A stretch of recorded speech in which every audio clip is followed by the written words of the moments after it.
moi ici le plus important c'est de montrer l'horreur qui s'est passée ici, toutes les horreurs que ces personnes ont vécues, qu'on soit conscient de ce qui peut se passer. Moi c'est ce qui m'a le plus touchée, de voir des gens qui sont encore en vie et qui ont vécu ça.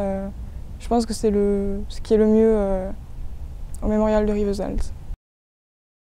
On pense que ce camp a été essentiellement utilisé pour déporter beaucoup de juifs, mais il y a aussi des harkis qui y sont passés, des tziganes, des prisonniers de guerre, d'indésirables, comme on disait avant. Et je pense que c'est important de transmettre cette histoire aux futures générations. C'est touchant de voir que des personnes sont venues directement ici. Le mémorial de Rivesaltes, c'est quelque chose qui doit être vu.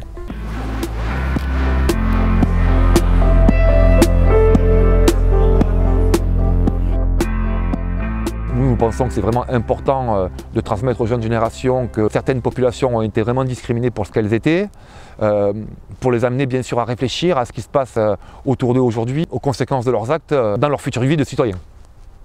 Nous mettons en place des projets interdisciplinaires. Donc nous étudions le parcours d'adolescents juifs pendant la Shoah. La plupart de ces adolescents sont passés par le camp de Rivesaltes. Ensuite, nous allons visiter aussi d'autres lieux de mémoire dans lesquels sont passés ces adolescents.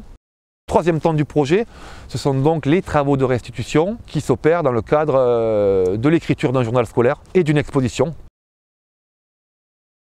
Je pense que nos parents et nos arrière-grands-parents ont vécu des choses qui peuvent nous transmettre et je pense que nous on devra faire pareil avec nos enfants et nos petits-enfants. Et là ça me permet de savoir vraiment ce qui s'est passé et finalement d'où je viens.